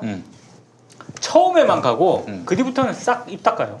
망해 그래서. 처음에만 가는 것도 어디예요? 요즘 처음에 망해. 아마 안 갈 거예요. 그렇죠. 그런 그 아저씨들 꼰대 아저씨들 보고 무슨 희망을 느끼겠어. 그러니까 사실 그 잘 되는 회사는요. 그 회사의 뭐 중역이든 뭐 대표든 저 사람 보고 나도 닮아야겠다. 이런 마음을 갖게 해야 그 회사를 다닐 수가 있어. 근데 다 그냥 조선일보의 그 꼰대들만 보면은 무슨 희망이 있어. 그 시대착오적이고 저 말도 안 되는 논리를 펴면서 이제 뭐 이렇게 신문을 만들다면서 신문을 만든다는 미명 아래 그냥 종이 쓰레기를 양산하는 이런 회사를 그냥 월급을 주니까 다닐 수는 있어도 여기에 그 나의 청춘과 나의 미래와 나의 그 어떤 자긍심과 나의 정체성을 다 심어보겠다 없다고 봐요. 없죠. 조만간 서울신문이 7월 30일에 아주 중대한 결정을 내립니다. 네. 기획재정부가 이제 서울신문 지분을 내놓기로 했잖아요. 근데 이제 서울신문 지분이 이제 2대 주주예요. 서울신문의 2대 주주. 네. 우리 사주가 1등이 1위고 거의 1, 2위가 뭐 거의 비슷하죠. 네. 격차가 없는데 3등이 호반건설인가? 호반건설 19.4%. 호반건설이 그래서 기재부 지분을 살려고 하는데 요건 우리 사주는 절대 안 된다 이러고 있어요. 우리 사주는 이제 서울신문 직원들로 구성될 건데 그러면 기재부 지분을 뭐 꽁으로 달라고 할 수는 없잖아. 그렇죠. 꽁으로 줄 수도 없고 주는 순간 이거 뭐 난리가 나는 건데. 배임이 배임. 그럼 근데 꽁으로 달라고 하고 있어. 아니. 그쪽에서 그 지분 가격을 뭐 프리미엄 얹어서 뭐 주겠다 하진 않고 우리한테 넘겨라. 우리가 그에 합당한 가격을 해서 주겠다. 지불하겠다. 그 돈이 있어야 될 거 아니야. 그렇죠. 그래서 이제 직원들이 대출 받을지 말지. 7월 30일 날 투표를 통해 결정이 됩니다. 그 직원들이 대출해가지고 전 직원이 대출을 받아가지고 그걸로 기재부 지분을 사는 사오느냐. 걸로. 근데 이제 생각해보라고. 내가 서울신문 직원이야. 서울신문의 이 회사가 그 대주주가 되기 위해서 직원들이 대주주가 되기 위해서 나의 그 어떤 그 신용을 이용해서 그걸 대출을 받아가지고 회사를 위해 낸다. 할 수 있겠어요? 쉽지 않을 것 같아요. 그 회사에 대해서 내가 정말 애정이 있고 애착이 있고 뭐 그런 건 다 떠나서 이 회사에 미래가 있다라고 판단되면은 할 수도 있겠지. 안 할 사람도 많지만은. 그러나 과연 몇이나 그럴 수 있을까? 그리고 솔직히 좀 냉정하게 얘기하면은요. 네. 서울신문 정부 지분 매각 얘기가 나온 지는 2000년대 초반부터 나왔어요. 아 그래요? 굉장히 오래됐네요. 아니 그 뭐 했냐고 지금까지. 정부가 뭐하러 신문사 지분을 갖고 있으면 그렇잖아요. 냉정하게 얘기해서 정부 탓만 할 게 아니라고 봐요 저는. 그리고 신문사가 지금 답 찾기가 너무 어렵지 않나요? 아니 신문을 읽질 않는데 어떻게? 그러니까요. 제가 미용실에서 하루는 방송 때문에 신문을 이렇게 보고 있었는데 그 머리 해주시는 언니가 너무 깜짝 놀라시는 거예요. 신문 본다고요? 신문 보는 사람 처음 봤다고. 그 신문을 배달시키는 것도 웃기네 그러면. 배달시키는 게 아니겠지? 네. 그냥 넣어주는 거겠지. 저는 예전에 이제 채널에 다닐 때는 이렇게 꼭 봐야 되는. 네, 그래가지고 제가 최근에 정리를 하긴 했었는데 신문을 이제 아나운서니까 제일 듣기 싫은 말이 뭐냐면 아나운서들이 그냥 앵무새처럼 읽는다. 그 얘기가 정말 듣기 싫었어요. 아니, 그렇지 않은 아나운서들이 많은데. 네. 근데 그렇게 말하시는 분 되게 많아요. 너네 얼굴만 반반해가지고 내용도 모르고 읽기만 하는 거잖아 앵무새처럼. 그런 얘기를 되게 많이 들었거든요. 그런 사람도 실은 있고. 네, 그래서 그런 얘기를 듣고 싶지 않아서 제가 이제 이렇게 정독해서 기본적으로 보던 게 있었는데 그러시구나. 예. 미용실에서 그날 못 본 걸 뭘 좀 보느라고 구수그리고 있었더니 저보고 그 얘기하시는데 자기 신문 보는 사람 너무 오랜만에 봤다고. 네. 근데 미용실. 미용실에서 신문 구독을 많이 하는데 주로 보수지를 봐요. 근데 네, 그렇죠. 왜 보수지를 보냐면 잡지주거든. 여성지랑 같이 줘요. 같이 네. 공짜군요 아, 여성지가. 네, 그래서. 그러니까 여성- 여성지 신문 구독을 하잖아요. 그러면 여성 잡지를 줘요. 아. 미용실에서 여성지를 많이 보거든요. 또 식당에서 또 보수 신문을 많이 보는 이유가 스포츠 조선을 또 같이 넣었기 때문에. 스포츠 많이 보죠. 진짜 네. 많이 봐요. 병원에서도 많이 보잖아요. 네. 그래서 이제 그 경향도 저기 스포츠 경향을 만들고 네. 그랬잖아요. 예. 국민일보도 뭐 옛날에 스포츠데이도 만들고. 그렇지. 네. 근데 이제 대충 다 문 닫지 않았나요? 다 스포츠 이제 많이 네, 안 많이 되죠. 많이 네. 없어졌죠. 근데 요새는 옛날에야 그 있으니까 봤지. 요새는 뭐 다 핸드폰 보고 있는데요. 너무 빨리 올라오고 사실 그냥 그 스타 인스타그램 들어가서 보는 게 가장 빠른 뉴스이기도 하고. 네. 예. 신문 글씨가 또 너무 작기도 하고 음. 너무 뒤지지. 여기서는 영상이 뜨는데 그건 뭐 완전히 스틸 사진만 딱 들어오는데 그 뭐 무슨 의미가 있겠어요. 그래서 사실은 정말 신문의 미래가 보이지 않는 상황에서 지금 서울신문이 이 기재부 지분을 사들이겠다고 7월 30일에 투표하는 거 우리 직원들이 대출 받아서 합시다. 쉽지 않을 것 같아요. 쉽지 않을 것 같아요. 네. 예. 쉽지 않다면은 이미 서울신문 구성원들조차도 서울신문의 미래는 없다라고 보는 것이고 서울신문뿐이겠어? 조중동 등 이런 종이신문을 내는 신문사들도 이제는 아마 서울신문 쇼크로 이건 서울신문만의 일은 아니겠구나. 근데 또 어떻게 한편으로 보면은 요새 이제 기자들이 이직을 할 수가 없는 좀 그런 상황이거든요. 어디 뭐 뽑는 데도 없고. 맞아요. 예, 요새 뭐 코로나 때문에 다들 긴축하고 있는 하고 중이어서 있으니까. 뭐 여기를 나가면 할 게 없다라는 마음으로 그래서 동의를 지상파도 할 수는 지금 있죠. 뭐 하향세니까 아우, 거기 직원을 더 더 늘릴 심각해. 예, 쉽지 뭐 않아요. 그런 그 KBS, MBC도 지금 뭐 좀 눈에 띄게 몇백억씩 이렇게 심각해. 적자가 나는 판이고 SBS는 이건 뭐 아예 뉴스에 광고를 넣기 넣으려고 시작했죠. 지금 그러고 네. 있는 상황인데 네. 반대로 인터넷 신문은 좀 다른 구조로 운영을 해요. 그래서 사실 지금 기존의 신문사들은 기자들한테 월급을 주잖아요. 제가 아는 꽤 큰 SNS 기반으로 하는 신문사는 월급이 없어요. 어떻게 그러니까 왜 이렇게 다 각자 해서 음. 조회수가 나오는 거에 따라서 성과급을 어. 이제 회사랑 나누는 구조로 되어 있어요. 음. 그래서 가끔 기사가 왜 보통 학교 다닐 때 저도 신문방송학과 나왔으니까 기사 쓸 때 뭐 육하원칙 뭐 이런 원칙이 있잖아요. 네. 근데 너무 이상한 거예요. 제가 생각할 때 기사가 뭐 예를 들면 이런 거예요. 어제 김수현 씨가 나온 드라마에 너무 잘생긴 얼굴로 나왔어요. 드라마에. 근데 기사가 깜짝 놀란 김수현의 비주얼 이렇게 하고 기사가 나오는 거예요.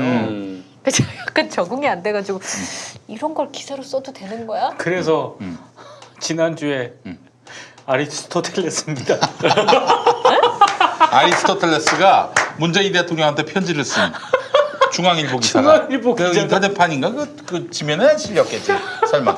집에서 못 본 것 같아요. 지면은 모르겠는데. 그러니까 이게 보니까 그 지금 사실 그 너무 말도 안 되는 거거든. 아리스토텔레스가 부동산 문제와 관련해서 그 문재인 대통령한테 편지를 쓴다 이런 식으로 해서 안녕하세요 문 대통령님 저 아리스토텔레스입니다. 뭐 이런 저번에도 한 번 있었잖아요. 중앙일보에서 그런 게 몇 번 있었어요. 근데 그 네티즌 짤이 더 웃겨요. 문재인 대통령님 플라톤입니다. 아리스토텔레스 저 새끼 말 믿지 마십시오.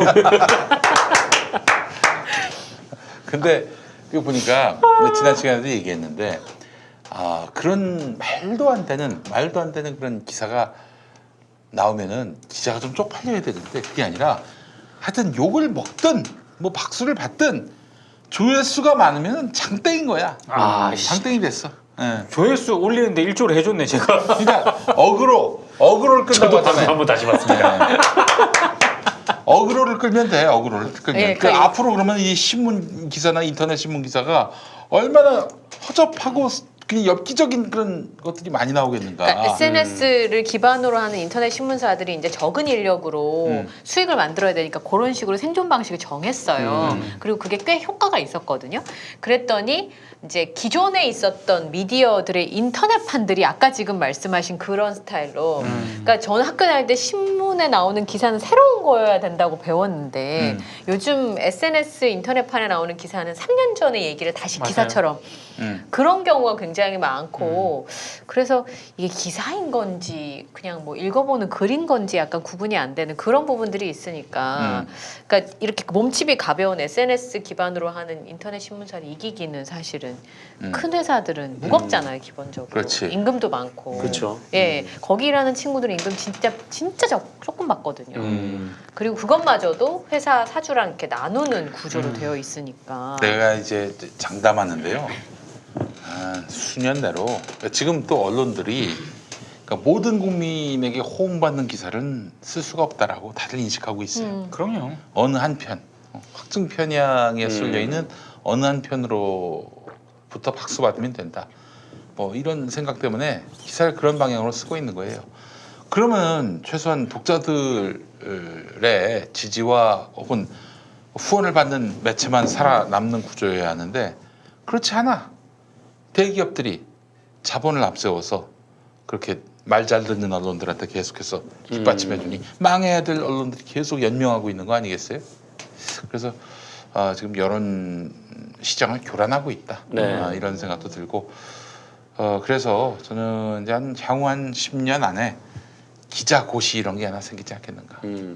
기자 자격을 갖추고 기자의 어떤 그런 자격증을 부여하는 뭐 국가공인 시험이라든지 혹은 뭐 민간 차원에서의 공인 시험 같은 것들이 나올 것이다. 그래서 그 사람이 이런 기자 자격증을 취득했는데 이 기자 자격증을 취득한 조건에 위배되는 행위를 할 경우 가짜 기사를 쓴다든지 혹은 뭐 가짜 뉴스를 쓴다든지 혹은 터무니없는 그런 보도로 인해서 이렇게 명예를 훼손했다든지 금전적으로 손해를 입혔다든지 이런 부조리를 양산했을 경우 혹은 뭐 언론인 개인이 이제 뭐 돈을 받았다든지 뭐 비윤리적인 행위에 연루됐을 경우 박탈당하는 대신에 그 라이센스를 갖고 있는 사람은 기자로서의 명예와 또 어떤 그런 사회적 공신력을 가질 수 있는 그런 시대가 올 것 같아요. 지금 너무 기자들이 많아. 솔직히 얘기해서 내가 그냥 어디 저기 도청 가가지고 인터넷 언론사 등록하고 나 기자요 하면 기자 아닙니까? 이렇게만 꾸려도 신문사를 만들 수 만들 있긴 수 하네요. 있죠. 3,000원짜리 명함 파면은 친여 시사평론가가 되는 거고. 그렇습니다. 예. 네. 다음 정권에도 그 다음 정권에도 네. 맞아요. 네. 알겠습니다. 자, 우리 이현정 앵커님 어떤 얘기? 공교롭게 저는 이제 채널 A 얘기를 좀 하게 됐었는데요. 그래요? 예. 사실 좀 되게 가슴이 아팠던 게 이제 아니, 채널 A에 대해서 가슴 아플 필요 없습니다. 저는 사실 고마운 게 하나 있었어요. 딴 뭐예요? 거는 잘 예. 모르는데 여자 아나운서들이 결혼을 하면 회사를 관둬야 되던 시절에 저는 아나운서가 됐거든요. 그러니까 청첩장이 나가는 순간 그 사표랑 똑같은 거였던 시절이었어요. 저는. 그래서 네. 이제 이런 얘기 좀 그렇습니다만은 너무 좀 슬픈 얘기여서 하는 건데 어떤 여성 아나운서가 모 방송사에 입사를 했습니다. 네. 입사를 했는데 점점 배가 불러오는 거예요. 그러니까 이미 입사가 됐을 때 그 임신이 된 상태지. 어머, 그러니까 어떡해요? 결혼 사실을 숨기고 숨기고 들어가지고. 네. 그거 어떻게? 어떻게 됐어요? 당신 저 결혼했는데 얘기도 안 하고. 근데 또 그렇다고 해서 자르면 또 이게 또 얼마나 웃겨. 문제가 되겠죠. 그래서 이게 뭐 입사하고 1년은 뭐 이렇게 뭐 휴가 없이 대충 지내잖아요. 그렇죠. 수습하고. 그 역사 그 방송사 창사 이래 최초로 1년도 안 됐는데 출산 휴가를 한 그런 경우였다고 하더라고요. 예. 그러니까 저는 채널에 이전에 있던 회사는 6개월마다 계약을 했어요. 그러니까 6개월 안에 무슨 문제가 생기거나 하여튼 뭐 경영진이 밑보이면 그냥 나가는 거예요. 그리고 수당도 없고 그냥 딱 한 달에 받는 금액만 정해져 있었는데 그러니까 그 전에 이런 인식이 있었대요. 아나운서들을 뽑으면 못 자른다 이런 인식이 있는 거예요. 경영진들이 이제 말하자면 지금의 저처럼 나이 많은 아나운서가 되면 얼굴도 신선하지 않고 느낌도 신선하지 않고 젊은 친구들을 뽑고 싶은데 왜 보낼 수가 없으니까 그래서 그 6개월짜리 제도를 만들어서 저희 후배들까지도 아. 계속 그런 상황이었어요. 그래서 여자 아나운서들끼리 다음 달에 혹시 재계약인데 저 녀석이 없을까봐 이제 그랬던 경험이 있었는데 계속 6개월씩 저는 8년을 그 회사에서 근무했거든요. 근데 제가 그 8년 동안 결혼도 하고 아기도 가진 거예요. 병원에서 아이를 가졌다고 얘기를 했는데 회사 가서 뭐라고 말을 해야 좋을지 모르겠는 거. 아까 그 아나운서처럼 아이를 가졌다고 얘기를 하면 아니 뭐라고 아이를 가졌으면 축하를 해주고 박수를 그렇죠. 쳐주기지. 나가야 되니까. 아. 그리고 제가 나가면 제 후배들도 다 아이를 가지면 나가야 되니까. 그래서 하루를 고민을 하다가 너무 애기한테 미안해서 제가 얘기를 했었거든요. 근데 회사에서 저한테 했던 얘기는 어떡하냐 저희 선배님. 그 다음에 윗선에 보고하신 분들은 좀 두고 보자 이런 상황이었어요. 근데 이제 5개월쯤 되면 배가 불러오잖아요. 그러니까 서서 하는 거 못 하는 거 배가 나오니까. 아. 그래서 선배들이 배 나왔다고 저를 구박하기 시작했어요. 야 너 배 많이 나왔더라. 농담으로 아니면은 뭐 반농담으로. 네. 반농담으로. 그래서 제가 엄마 애 가진데 배가 안 나오면 이상한 거지. 제가 이제 그러면서 지나가는데 되게 상처가 많이 됐었거든요. 아니 애를 안 가져도 배가 나올 수 있는 거지. 그렇지.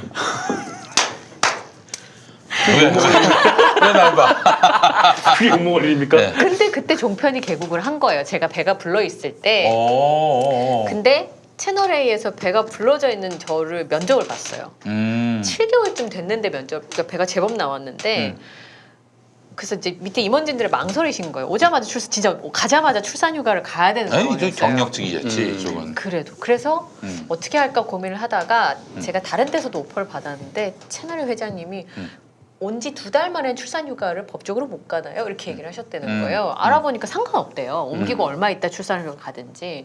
그래서 그러면 지금 이직을 하시죠? 그래서 제가 이직을 한 거였어요. 밑에 분들 다 망설이고 저는 제 입장에서 너무 고마웠던 일이었었는데 그래서 정말 열심히 일했어요. 제가 3년 동안 여름휴가 한 번도 안 가고 방송했었거든요. 근데 그때 초창기라서 열심히 하면서 아까 쫀다고 말씀하셨잖아요. 네. 기자들이 너무 힘들었어요. 첫 번째는 위에 있는 간부들은 주로 이제 동아일보에서 오신 분들이고 그러니까 신문 기자 출신이잖아요. 방송은 모르죠. 신문 기자분들이 오시면 방송 기자를 이해를 못해서 이렇게 얘기를 해요. 이제 1분 30초짜리 리포트를 하루에 하나씩 만들잖아요. 그날 이제 메인 뉴스에 나가는 네. 거를 왜 이걸 5개씩 못 만들어요? 1분 30초인데 왜 5개씩 못 만들고 7개씩 못 만드냐고. 얘기를 해요. 그러니까 그 간극을 메우는 것도 굉장히 어려웠고 그 다음에는 종편이 굉장히 경쟁이 치열하다 보니까 단독 네. 단독. 그 다음에 이 보도 경쟁이 너무너무 치열했어요. 그게 언제부터였냐면 그 북한 보도를 TV조선에서 많이 하기 시작하면서부터 이제 처음에는 왜 저래? 그랬는데 계속 특보를 하니까 쟤들이 오늘도 특보를 하네. 우리도 해야 되는 건가? 하면서 특보를 이제 경쟁적으로 하기 시작했어요. TV조선 프로그램 이름 중에 뉴스 특보가 있었어요. 아, 채널에도 있었어요. 채널A도? 예, 그러니까 다 다 경쟁적으로 특보야, 다 하니까 그때 저희가 시청률이 높지 않아서 특보도 다 없는데 특보도 아닌데 그냥. 예. 최동욱 검찰총장 때 대특종이 있었어요. 자막에 시청자 여러분 찾아보시면 아마 있을 거예요. 조선 대특종이라고 자막이 나왔어요. 그 조선 최동욱 아 혼내자. 혼외자와 관련된 개새끼들. 소식들이 아유. 이제 그런 일이 있었는데 그러다 보니까 기자들이 너무 압박을 많이 받는 거예요. 음. 하나라도 특종을 해야 된다. 그리고 이제 채널A가 계속 시청률이 그렇게 좋은 편은 아니었었는데 그래서 그 당시에 계속 그 특종 경쟁을 하다 보니까 작은 거 하나라도 이제 특종이라고 빨간 자막을 붙여서 이제 경쟁을 했었는데 네. 그것 때문에 이제 기자들이 그때 한번 이제 다 뒤집어진 거예요. 이렇게는 더 이상 기사를 부끄러워서 기사를 쓸 수가 없다. 그래서 기자들이 항의를 했어요. 그러면서 조금 완화가 됐는데 그래요. 그때 그런 일이 있었어 한번. 네. 채널A에서. 왜냐하면 그때 이석기 의원과 관련된 단독 보도가 채널A 발로 많이 나갔었어요. 그러면서 이제 시청률이 많이 바뀌기도 했고 유병헌과 관련된 보도들이 좀 많이 있었고 근데 이제 그런 기사를 쓰다 보니까 기자들이 자존심에 약간 금이 간 거죠. 이렇게는 기사를 쓸 수 없다. 그리고 특종을 남발하지 말고 그걸로 푸시를 주지 마라. 그러니까 메인 뉴스를 큐시트 이렇게 아침에 가면 회의를 차정회의를 하잖아요. 보도본부 회의를 하면 순서가 이렇게 있어요. 뭐 정치부 7개, 뭐 사회부 10개, 그다음에 경제 파트, 저는 문화부였는데 문화부는 뭐 한두 꼭지밖에 못 들어가니까 기사 발제를 이렇게 보면 시청률이 잘 나오게 다 만져야 되는 상황이었어요. 메인 뉴스가 너무 시청률이 많이. 그래서 문화과학부 기사는 사실은 문화재와 관련된 기사는 사실 시청률이 많이 높기 어렵잖아요. 근데 저희는 연예와 관련된 기사를 많이 쓸 수밖에 없었어요. 그게 이제 조회수가 높으니까. 근데 그게 이제 기자들한테는 자신들의 자존심, 명예, 명분이 안 되는 부분들이 있어서 그 당시에도 한번 경영진들과 선배들한테 후배들이 성명서를 냈었는데 이번에도 그런 일이 있었더라고요. 오 채널 A에서 이번에 뭐 성명이 붙었나 봐요. 네, 그게 이제 그 들어온 말씀하시는 사이 신입들이. 잠깐만 제가 화장실로 갔다 오겠습니다. 네, 아 다녀오십시오. 그래요? 알겠습니다. 예. 제가 참다. 네. 저기 마이크 켜놓으세요. 네, 얼른 갔다 오겠습니다. 네, 다녀오세요. 그래서 오늘 기사를 보니까 2017년에 입사한 7기 기자들이 오전 사내 게시판에 아니란 생각으로 하나도 바꿀 수 없다라고 하면서 기사를 이제 그 사내 성명서 같은 걸 발표를 한 거예요. 사실 2017년에 입사한 기자 친구들이 무슨 사내에서 목소리를 낼 수 있는 상황이 아니잖아요. 사실은 뭐 기자 짬밥으로 치면 시키는 거 하기도 버거운 연차니까. 네. 근데 내용을 보니까 그때와 크게 달라진 게 없다는 생각이 좀 들었어요. 첫 번째, 성찰위원회를 즉각 출범해달라. 그러니까 그 데스크를 하는 데스킹을 보는 사람들 사이에 있는 사람들만 징계를 하고 기자가 그만두는 걸로 이게 끝나는 거냐. 그게 만약 그분들이 잘못해서 정말 문제가 됐다면 기자 개인과 그 기사를 데스킹해준 데스크만 문제가 있다 그러면 소통이 전혀 안 된다는 얘기잖아요. 그런 어마어마한 기사를 쓰면서도 보도본부에서 몰랐다고 하는 것 자체가 몰랐으면 무능한 거고. 이동재 건 때문에 생기는 거네. 네. 그래서 자기 선배가 어쨌든 구치소에 수감되는 걸 본 후배들이 그 부분에 대해서 성찰위원회를 열어달라라는 첫 번째 요구가 있었고 두 번째는 보도 혁신을 해달라는 거죠. 거기에 뭐라 하냐면 대의 없이 눈앞의 단독과 자극적인 보도에만 치우친 것은 아니지 심각하게 방성해야 된다. 그러니까 단독 보도를 무조건적인 단독이 붙으면 어쨌든 기사를 한 번 더 클릭하게 되니까 아주 작은 내용이어도 단독이 붙으면 이제 그렇게 만들려고 이제 약간 푸시가 있었던 거죠. 방송 뉴스다 보니까. 별거 아니라도. 예. 그래서 유대균의 그 뭐 뼈 없는 치킨 만두. 이런 거라든지 만두. 네, 그런 게 있었죠. 만두는 설성목장, 한우, 만두. 김치만두. 김치만두. 난 김치만두. 예, 그렇습니다. 예. 예. 그래서 채널A 뉴스라고 하면 어떤 것들이 하는지 지향점을 만들고 의제를 발굴해야 된다. 그 다음이 제가 좀 가슴이 아팠던 건데 그날 검찰이 압수수색 들어왔을 때 보도본부 기자들이 보도본부장실 앞에 앉아 있었는데 그게 네. 40여 명밖에 안 됐다는 거예요. 그래요? 오. 40여 명이 메인 뉴스를 70분 가까운 뉴스를 이제 저희가 흔히 말하는 만다 그래요. 리포트를 만다고 부르는데 불가능하거든요. 제가 있을 때 정치부 기자만 10몇 명이었어요. 그럼 사회부에 거의 준하는. 그럼 나머지는 누가 있냐는 거죠. 40명 갖고 메인 뉴스를 말 수가 없어요. 근데 채널A가 너무 독특하게 초반에 기자 앵커들이 되게 많이 앉았어요. 아나운서들을 앉히지 않고. 그러다 보니까 100명이 있을 때도 70명, 그러니까 거기서 한 10명에서 15명은 방송을 못 해요. 취재도 못 가요. 앵커를 해야 돼서. 그러니까 나머지 기자 숫자가 적으니까 한 사람한테 돌아가는 로드가 되게 크고 중간중간 체크가 안 되는 상황이 오는 거예요. 근데 70분에 1분 30초까지 하면 꼭지가 못해도 20몇 개가 들어갈 텐데 기자 40명에서 어떻게 그걸 다 막냐는 거죠. 근데 그런 구성원이 인력 부족을 느끼는데 이 7기 2017년에 입사한 후배들한테 선배들이 얘기한 게 빨리 잘 돼서 나가라 그랬다는 거예요. 딴 회사로? 저는 그게 너무 기가 막혔던 거예요. 아까 왜 잘 되는 회사 안 되는 회사 말씀하셨잖아요. 진짜 힘든 언론사는 선배들이 가면 빨리 탈출하라고 하거든요. 근데 이 기자들이 선배들한테 얘기 들었던 게 빨리 잘 돼서 다른 데 가라 그랬다는 거예요. 지금 사실 공중파에 있는 기사들 보면 제가 깜짝 놀라요. 제가 채널A 때 같이 일했던 분들이 다 거기가 있어요. 여기서 이제 실력을 연마해서 배가 움직이고 심지어는 이런 일도 한 번 있었어요. 공중파에서 기자를 뽑는 공채가 있었어요. 종편에서 항의를 했어요. 꼭 채널A뿐만 아니라 왜 우리 애들 이렇게 많이 빼가냐고 할 정도로. 그럼 그렇게 얘기해야지. 왜 너희 기자들이 여기 지원하게 만드냐? 그렇잖아. 그 생각을 해보세요. 그 기자가 사실 한 사람이 리포트 하나를 만들 때까지 시간이 제법 많이 걸려요. 훈련될 때까지. 근데 그렇게 만들어서 종편에서는 제대로 일할 때쯤 되면 나가는데 너무 많이 나가니까. 이 프로세스가 이렇습니까? 제가 있었던 데는 좀 군수 언론사라서 일단 그 촬영 기자와 나갑니다. 네. 촬영 기자가 테이블 줘요. 테이프이 아니죠. 뭐 파일을 주나? 네.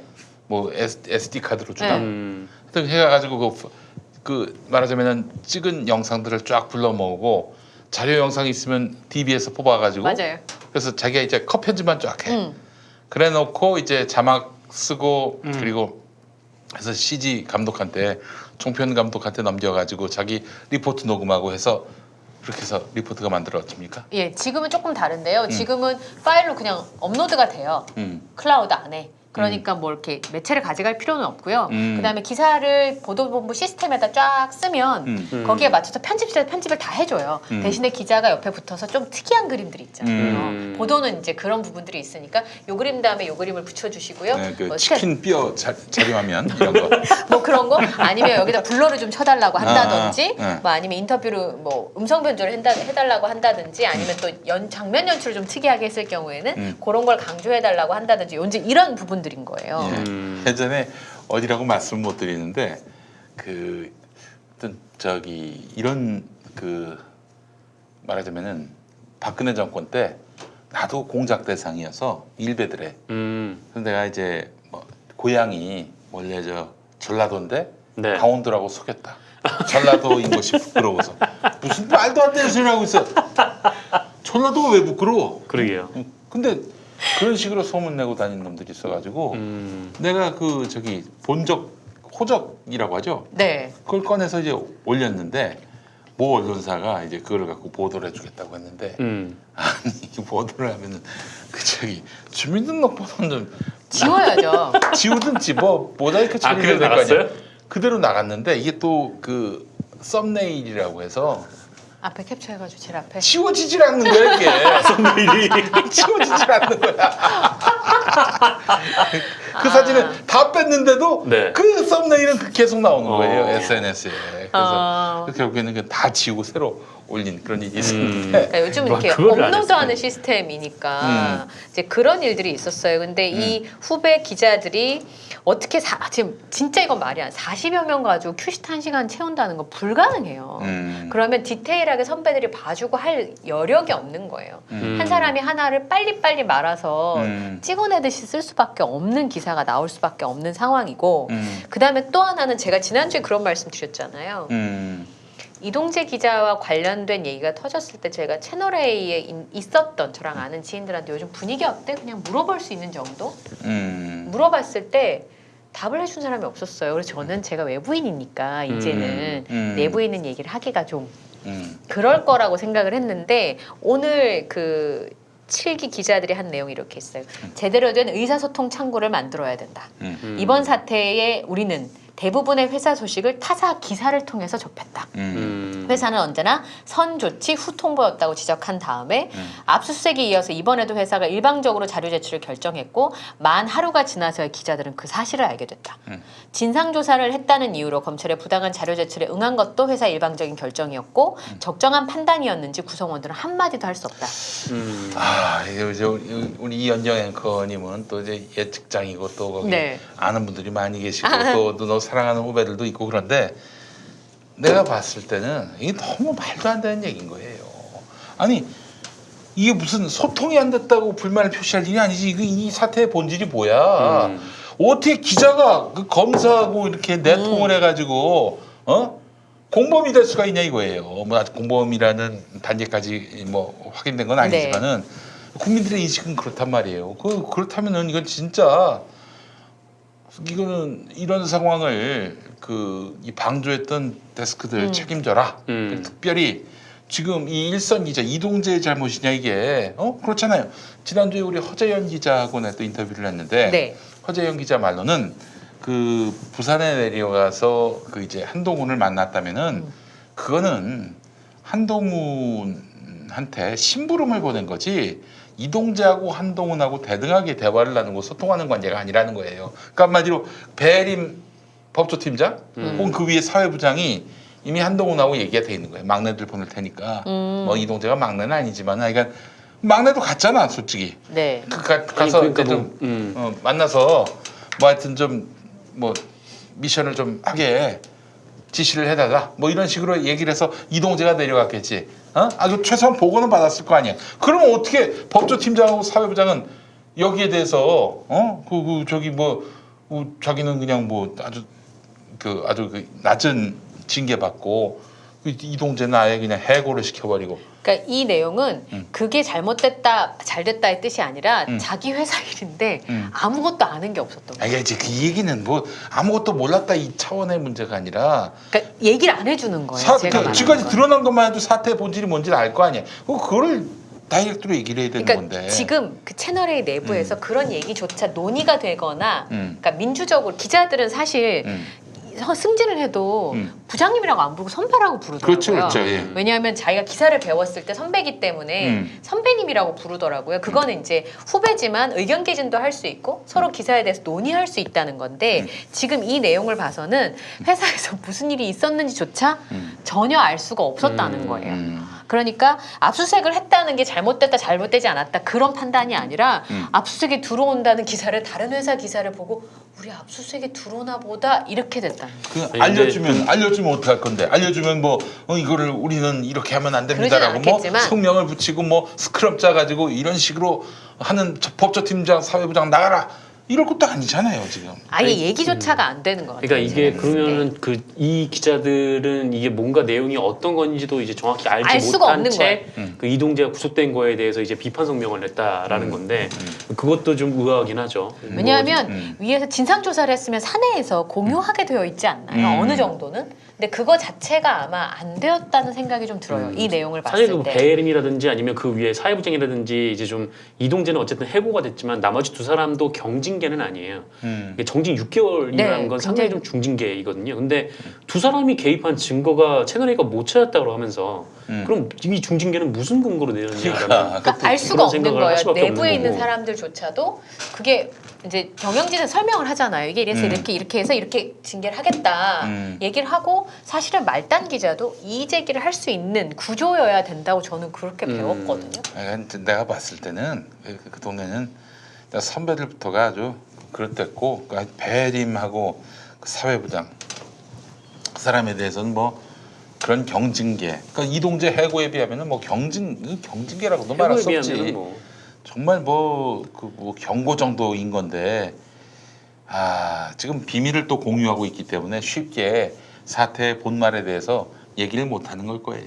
예, 이게 이러면은 진짜 채널A는 앞으로도 계속해서 이 방송 기자 사관학교로밖에 기능을 할 수가 없습니다. 그러니까 이 기자들이 이제 2017년에 입사했는데 자기 나름의 기자로 자부심이 있잖아요. 어느 회사의 기자이든. 근데 영상 취재를 나가면 시민 인터뷰가 너무 어려운 상황이에요. 채널A. 왜냐하면 이게 로고가 다 붙어 있잖아요. 카메라에. 그러니까 인터뷰를 할 수가 없는 거예요. 그래요. 그러니까 잘해봐라 위에서 잘해봐라라고 얘기하기에는 문제가 있다는 거죠. 이런 상황이 왔으면 구성원들에게 설명해주고 그리고 이걸 어떻게 해결할 건지를 얘기를 해야 되는 상황인 거죠. JTBC가 얼마나 부러웠을까 탄핵 때. 그랬을 거예요. 탄핵 때. 예. 그 자기들이 또 그렇게 하면 될 거 아니야. 왜 그렇게 못해? 그건 동등한 구조일 때 가능하죠. 동등한 구조. 그때 그 얘기를 했었어요. 각 그 회사마다 다른 방송사에서 기자들이 모였잖아요. 그런데 이제 월급 차이가 너무 많이 나는 거예요. 차장님이 심지어 들어온, 그러니까 말하자면 현업에 있는 기자보다 월급이 적은 경우도 있었어요. 왜냐하면 전 직장에다가 플러스 알파를 해서 오잖아요. 그렇지. 근데 전 직장이 월급이 너무 급여가 적을 때는 차장임에도 불구하고 다른 회사에서 온 후배 기자보다 월급이 적은 경우가 있었어요. 그건 JTBC도 아마 그런 경우가 있어서 조율하는데 굉장히 어려웠다고 하더라고요. 근데 그 난국을 어쨌든 손석희 사장이 오면서 약속을 해주고 그 약속을 지켜주면서 내부 정리가 됐다는 얘기를 제가 많이 들었었거든요. 근데 아마 그 아까 말씀하신 것처럼 새로 방송국이 만들어지면서 저마다의 출신지가 있는 데서 모였기 때문에 아마 이게 지금 말씀하신 것처럼 누군가의 구심점이 있어서 그 사람과 같이 가는 게 참 부러울 수밖에 없는 상황이에요. 알겠습니다. 자, 그래요. 채널A 기자들이 목소리를 내기 시작했는데 왜 소통을 안 하느냐 이 정도로 끝날 문제는 아닌 것 같아요. 뭐하러 냈는지 난 잘 모르겠습니다. 아직까지. 2017년 이제 입사한 3년 차 기자들의 얘기였는데 선배들도 이 얘기에 대해서 답을 좀 해주고 아까 말씀하신 그런 부분들이 좀 있어야겠죠. 근데 뭐 아무 말 없이 그냥 그 언론 탄압이다 그런 선배분들보다는 낫네요. 네. 근데 결국에는 이 정도밖에 이걸 못하면은 나중에 다 선배 닮아가는 거지 뭐. 에이 뭐야 이게 무슨 뭐 물에 술 탄 듯 술에 물 탄 듯. 막걸리 아저씨가 웃겠어요. 막걸리 네. 아저씨, 보드카 아저씨도 얼마나 비웃겠습니까? 혹시 폭탄주 아저씨도 있습니까? 돌아가셨대. 아, 또 적어졌어요 벌써. 네, 아이고 그랬군요. 네, 알겠습니다. 끼면